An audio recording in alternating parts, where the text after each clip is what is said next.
un charlatan, je ne sais pas, venu de l'Angola, qui soi-disant guérissait le diabète et tout. Et puis, il y a ça là-bas ici, après ça, il y a sur ici, et puis ça lui overdose. À ce qui déjà insuline, pareil, parce que je me rappelle, ngai to solo li na yé na téléphone à Msinga Rubi, nous a parlé de la nation, nazo kende mausolée parce que il fallait kende sele. A tout ngai neni yo zalate ngalabi, ngai na ozalate parce que nous autres les bien té. Na lokolo ozala kuna, to ozala toujours en contact. Et quand on a un mécanisme de ba kamikaze, ba bakoti na nzela ya ba tradi praticien, bazo ciblé bato. Parce que même bayebike babenga biso ba taliban bayebike sur les réseaux toza très efficace et c'est sur les mêmes réseaux que ba rencontrer ba otia machine o ekoki ko éliminer ba leader biso tokola banda Zaïre toki na culture empoisonnement mais culture empoisonnement est régné na Kinshasa kaka l'air bato ya afdel ba continue Kinshasa tiye makasi kaka tozo yoka ngo tokomo yoka ba kombo ya ba forme ya ba poison ya ba karuho soko ba nini to yego ye bango kaka na temps oyo c'est-à-dire na 22 ans oyo ya règne ya pouvoir oyo encore Kabila na histoire en temps pour beti 22 ans kaka Kabila ndi bwa bon on apprendre ba 22 ans oyo kasi yo oyebaka ba kombo ba poison pour ceux qui ne le savent pas c'était un spirituel hein? Très spirituel. Alors, na connaissance, na savoir à Zalagi Nango, moi-même, en tant que spirituel, lorsque tu as échangé, je sentais la maîtrise de l'art spirituel qui était en lui. Parce qu'il en avait, en fait, la maîtrise, il en avait des atouts sur lesquels il pouvait se baser pour te le faire voir physiquement.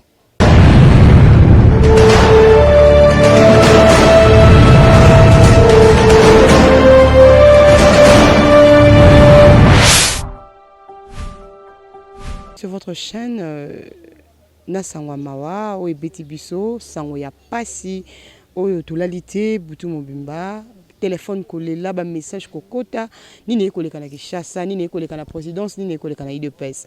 Bobi o benga ki na kombo ya Fumu Sabata o na libota to bengi na kombo ya John Kabea atkaki biso moko na lobby esala ki pasi ke le beta ki makasi mingi.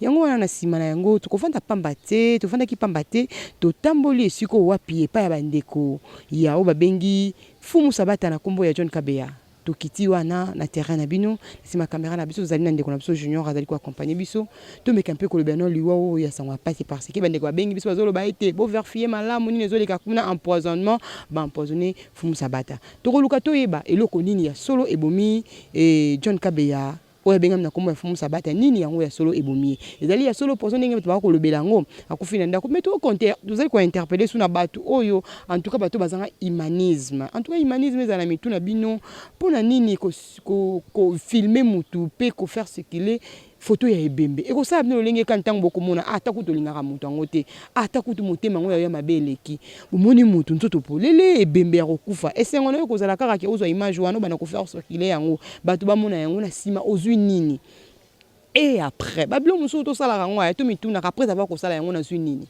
ozwi base bien sûr est-ce que yonde libango tikala seko na mokili atabino moko toza quand même na moi humanisme wana bande ko na biso ba aussi ma micro oyo ba lobi journalisme eza fuluté internet peza na ngo pe fuluté ezate ke non le quoi YouTube a facilité ba tebele tâche bobo ça na ba déontologie et belé bon mec un peu ko garder ba déontologie journalistique ata so yo tanga no journalisme te bo rateli pour ba voisin te tout nata mi tout no so biano en tout cas oh nous sommes na image ya Fumu Sabata on va ko faire circuler on to ko senga na bino bo mec un peu ko tanga no mo pandi bo mec ko supprimer na ba téléphone na bino quand même pour na ko honorer muto azalaki conseiller chef de l'État mais na plateau na biso zali na ba bengi Charlie Kadima oyo vraiment zalaki moko ya bato bazali kozala na Fumu Sabata soki mikoleleki belé fo za la mibale en tout cas bazali kozala de temps en temps bazali na ba projet bazali na ensemble to komeka ko sola na ye na plateau na biso bo meka ko ka ki je dis et bonjour Charlie Kadima bonjour Jocelyne Moussa. Alliance na clan Mobimba, il y a UDPS et puis na clan Mobimba ya Bautakin, na Chinkwenta Mobimba et puis na bana barumbu nyonso et puis la présidence de la République. Fumu Sabata Koufi, Azaki Oyabiso. Nous avons perdu le nôtre. Voilà. Pour la yoto, Fumu Sabata Zalaki Nani. Parce que Toko Kabatebe se présenter, Bazalaki ba Noko, Baning, ba camarade, mais le but to yawa. Parce que les autres messages comme on peut à mon Fumu Sabata, Bovandara, Bobeta Ramasolo, Bodakina ba projet, à chaque fois, ça y est qu'au Kutabino. Donc, pour nous, Fumu Sabata Zalaki petit frère, camarade, tu peux aux membre de la famille. John, on a John Kabea.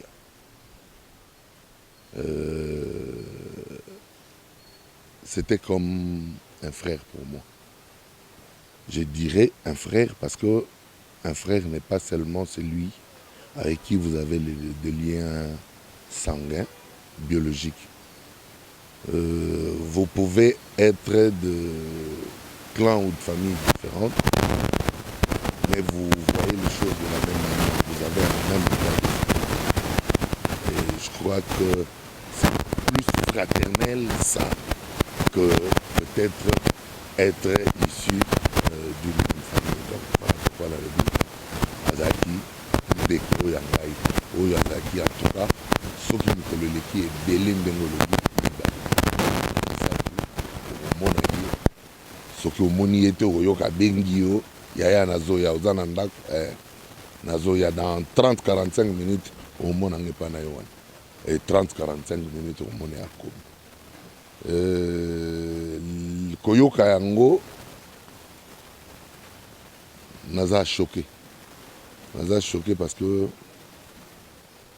de la manière dont on projetait les choses, de la manière dont on voyait les choses pour la nation, aujourd'hui, qu'il ne soit plus en vie, est-ce que baoyo batikali na ye bakokumba makambo yango kaka nzela yango toyebi te. Ndeko Charlie Kadima Fumu Sabata balobi bamusu bakoloba kofi na empoisonnement mais biso tokiti na kosinga di demain ko balancer biso ba image to kita na famille bato bakoloba solo Fumu Sabata azaki empoisonné te ezali juste système moko alongwaki na kisa mondele po kuta na kisa biso bato mwindo nde memi na habité yo lokola moko ya bato ba ne ko vana na Fumu Sabata. Est-ce que vous allez au courant il y a eloko memi na liwa? C'est vrai. Naïbi que Ndeko Azaki a un problème, il y a sucre. Azaki Kobela, depuis, c'est connu. Tous ceux qui les connaissent savaient qu'il avait un problème de sucre. Mais Azaki, d'ailleurs, ça a une injection, il y a une céline. Il y a Azaki comme tout va petit. Bon, je ne sais pas. C'est seulement lorsqu'il est mort que Nazo tourne, qu'est-ce qui s'est passé. Bazo apprendre qu'il y a un charlatan, je ne sais pas, venu de l'Angola, qui soi-disant guérissait le diabète et tout. Et puis, il y a ça ici, après ça, il y a ça ici, et puis ça lui overdose. Azo qui déjà insuline, pareil, parce que je me rappelle, Ngaï Tosololi na yé, na téléphone, à Ebsinga Rebi, Nazan a parlé de la nation, Nazo kende mausolée. Parce qu'il fallait qu'il y ait un scellé. A tout le monde yo ozalate ngalabi, ngai na ozalate parce que nous autres les bien té. Le col ozala kuna, to ozala toujours en contact. Mbala suka na solo linae, azana mausolée. Donc solo la ngane na suka na solo linae, azana mausolée. Lobi nango vers 13h, nazo apprendre que akufi. Et voilà, maintenant j'apprends qu'il y a un charlatan, qu'il y a un guérisseur. Mais naïbité, en tout cas, naïbité que diabète et tout ça va te belé. Mais écoufeli à Fumu Sabata, c'est vrai, le mélange à bâti, c'est tout. Mais naïbité, est-ce que bato ya diabète oyo bamelaka bakisi wana ya bokoko na ata na bangango ya mike wana eske basi bakufa modele ya kufeli wana nandimi te. Mais ndiko Charlie Kadima oyebi ke tant tokenda avant même na ba pharmacie tout le monde a kana basinyo batsaka ya veur batie na nyoka na serpent na kati on doit comprendre tant mutu azwi kisi ya mondele azali kozwa ba insuline ezali kokota na nzoto eke silaki nanu te azwi yango koto na tongo ayi kosangisa na tradi praticien parce que balobaka bien parce que batadi praticien balobaka bien ke kisi signe wana ezalaka ke non il faut ko gérer mingi kozala na dose po soko lekisi dose ekokomema pe na liwa ezali venin ya nyoka e ko kosala sommation biloko wana mibale ya insuline na kisi wana melaki et quoi que ça la mélange te misi maman ko poison possible fort possible même fort possible mais et quoi que ça la mécanisme te ya ba kamikaze bato bakoti na nzela ya ba tradi praticien bazo cibler bato parce que même ba yebike ba benga biso ba taliban ba yebike sur les réseaux tout ça très efficace. Et c'est sur les mêmes réseaux que va rencontrer la machine où il faut éliminer le leader. Est-ce que l'Union Lobani de boire à sous ma sous à nebo mais ça parce que bien bataille des pestes bien nebo boire à sous ma sous à que non ils a sous tricage sous tricage ils ont ils utiliser motoana pour être là et quand c'était temps au koloba que non ils a machine va utiliser besoin quoi qui c'est na oui éviter bazo utiliser na bana basi éviter bazo utiliser na basi. Parce que il y a une culture, il y a des Congolais, ceux qui ont dû en fonction, ils ont dû en bon mouké, à comment on a fait une chérie, à comment on a fait un mois trois. Parce qu'il y a trois D, il y a des bagsa, il y a des kamikazes, c'est-à-dire ceux qui ont kangi, ils ont koufi. Ceux qui ont kangi, ils ont lié. Wana boko akize ka bande kona FCC nazo en tout cas natangina nko mo muto tant ko talisa musa po bino bando ka ide peste libo indexa ka bato na lobby hein biso tokola banda Zaïre to na culture empoisonnement mais culture empoisonnement est régné na Kinshasa kaka l'air bato ya afdel ba kotina Kinshasa ti ye makasi kaka tozo yoka ngo tokomo yoka ba kombo ya ba forme ya ba poison ya ba karuho soko ba nini to yego bango kaka na temps oyo c'est-à-dire na 22 ans oyo ya règne ya pouvoir oyo encore Kabila na histoire on tapo beti ngo 22 ans kaka Kabila ndi bwa kwa bon on apprendre ba 22 ans oyo kasi yo oyebaka ba kombo ba poison kasi oyebi encore na 22 ans avant l'ère Mobutu biso to yebaki so poison za kuna en tout cas mais comment tina bar ya coin na bino. Ok? Et puis, ils ont biloko mususu soki otali ndenge société komeli omituna soko bato baki kokamba balaki na état d'esprit ya ndenge nini. So tali na ba réseaux sociaux omona lelo yo bato bazomona guerre eza na este ezomata ezokita ma ezokokosila kaka te. So tel na réseaux sociaux comme on vidéo mo réseau tambola bati ba policier ba démonter armes ba remonter ango mais policier a modèle wana azoko ka ko rassembler munduki oyo ye a utiliser ka tout le jour te là après l'avoir démonté botindi ye na front akufa est-ce que na soda ndenge wana boko ka batela mboka.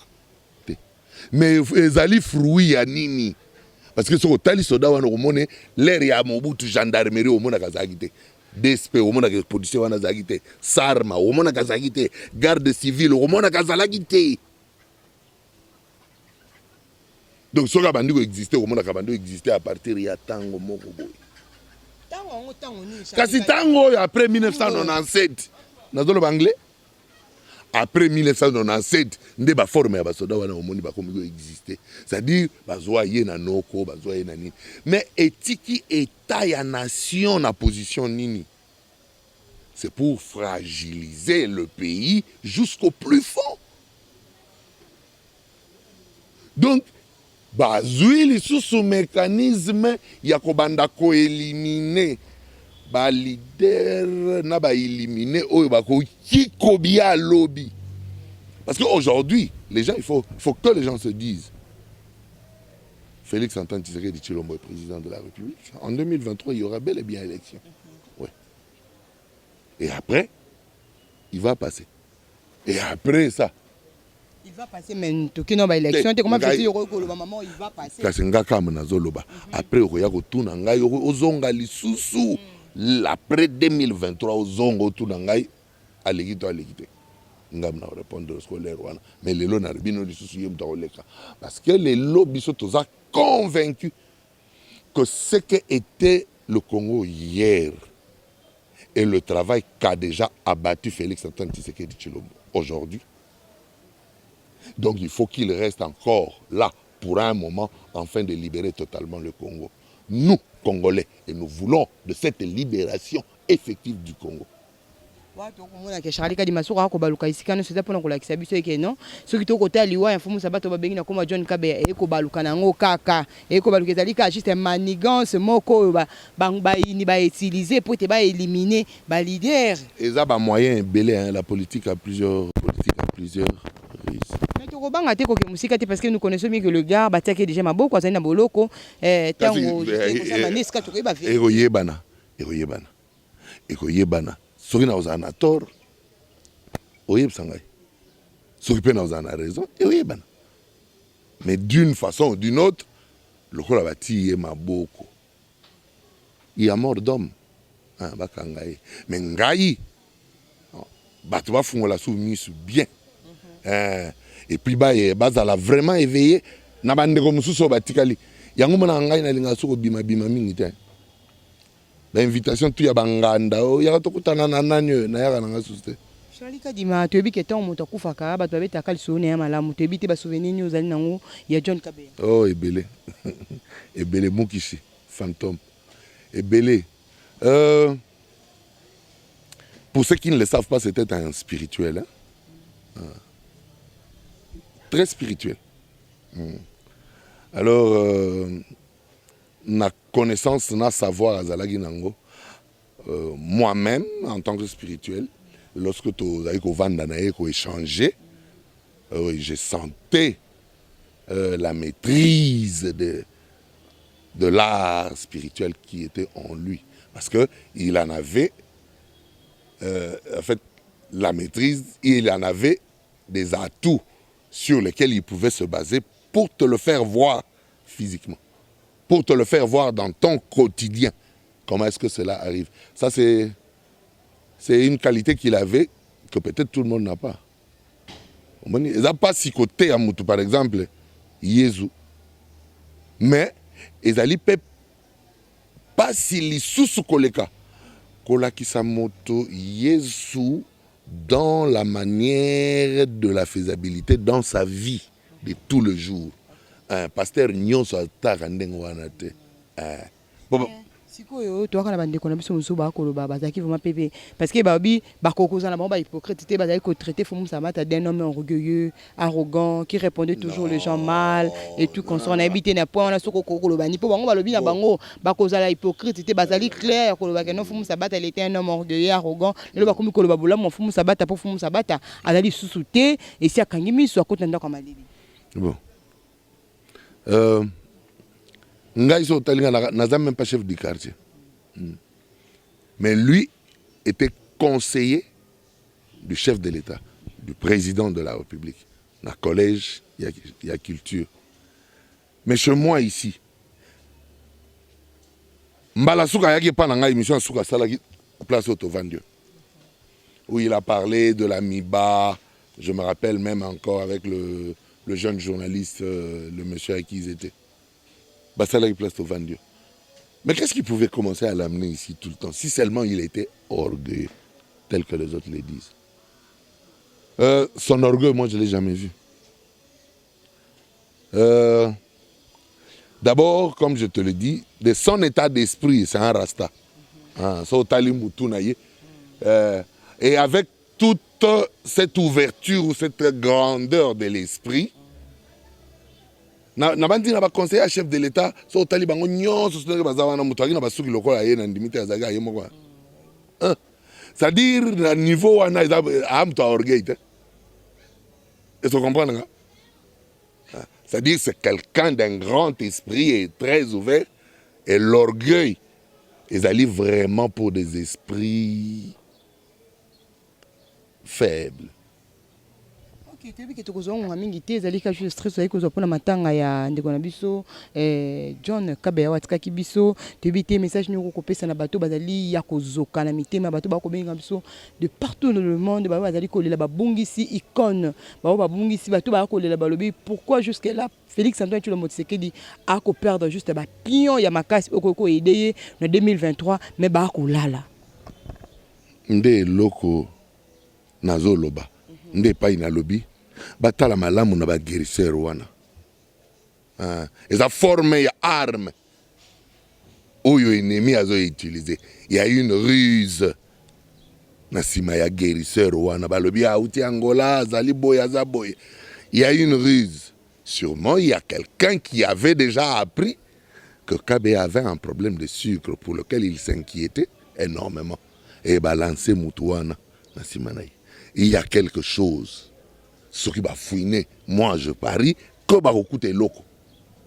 Donc, les lots, nyonso bazali touché, bazali blessé pour na liwa conseiller Fumu Sabata, na transmettre les sous condoléances les plus attristées. Et ngai moko nazali lokola bino, oyo wana azali lekio ya ngai. Pas si ça est belé na mutema mais esi ekomi soki tango mususu tozaki ata na Yezu camarade na biso lokola Marina Marthe balaki na ye ne tango mususu tokoka oloba tolobi bo est-ce que kotaela biso pe likambo te mais lokola toza na biso lelo na 2021 nyonso totiki na maboko ya Nzambe toza na bitumba makasi ndenge utoloba bazali koluka balongola ba pion majeur pour nous affaiblir. Il faut ouvrir l'œil, il faut être très prudent, il faut limiter ses fréquentations. Ouais. Moi je n'ai plus que mes amis d'enfance. Si tu as été mon ami avant, on est amis. Si tu n'as jamais été, tu ne le deviendras pas aujourd'hui. Moi je ne vois pas pourquoi je vais chercher des nouveaux amis à mon âge là aujourd'hui. Et qui apportent enfin problème voilà. Merci beaucoup à Charlie Kadima, merci beaucoup à Junior qui était derrière la caméra, merci beaucoup à Nabakomatat Mbena Tambana Bangolelo, Rachula Caramel et aussi ma soeur de l'autre côté, Babi Mosi Moyindo, Mosi Yamundo, Azalaki Wanabuson, Zela Milokitoko, Tokotena Mikolo, mes condoléances, Nabatonyoso.